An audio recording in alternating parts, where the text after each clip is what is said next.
तर एक महत्त्वाची बातमी समोर येते आहे। उद्धव ठाकरे हे जानेवारीच्या पहिल्या आठवड्यामध्ये दिल्लीला जाण्याची शक्यता आहे। लोकसभेच्या जागा वाटपाबाबत दिल्लीमध्ये बैठक होणार आहे। लोकसभा जागा वाटपाच्या संदर्भात काँग्रेसच्या अंतर्गत चर्चेनंतर इंडिया आघाडीतील इतर पक्षांसोबत चर्चा 2 किंवा 3 जानेवारीला होऊ शकते। त्या संदर्भातली बैठक ही 2 किंवा 3 जानेवारीला होणार आहे अशी शक्यता आहे। तारीख अद्यापही निश्चित झालेली नाहीये। राज्यातील काँग्रेसच्या आजच्या चर्चेनंतर महाविकास आघाडीतील नेत्यांसोबत चर्चा होणार आहे। चर्चेसाठी महाविकास आघाडीतील वरिष्ठ नेते हे दिल्लीत जाण्याची ही शक्यता आहे। आमचे प्रतिनिधी कृष्णात पाटील यावेळेस आपल्याबरोबर फोन लाईनवरून जोडले गेलेले आहेत।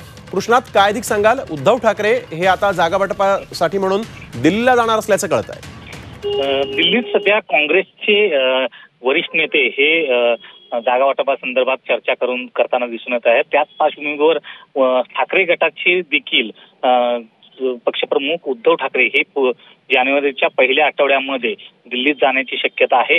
2 किंवा 3 जानेवारी या दिवशी ते जाऊ शकतात अशी एक शक्यता वर्तवली जात आहे। कारण महाविकास आघाडीतलं महाराष्ट्रातले जागा वाटपाचा प्रश्न जो आहे तो दिल्लीतच निकाली निघू शकतो। त्यामुळे तिन्ही पक्षाचे वरिष्ठ नेते हे दिल्लीला सोनिया गांधी आणि राहुल गांधी यांच्या उपस्थितीमध्ये आणि मल्लिकार्जुन खरगे यांच्या उपस्थितीमध्ये ही बैठक होऊ शकते आणि जागा वाटपासंदर्भात चर्चा ही जानेवारीच्या पहिल्या आठवड्यामध्ये होणार असल्याची माहिती मिळते। बिलकुल, धन्यवाद आपण दिलेल्या सविस्तर माहितीसाठी कृष्णात। वेळोवेळी तुमच्याकडून या संदर्भातले सगळे ताजे अपडेट घेणार आहोत।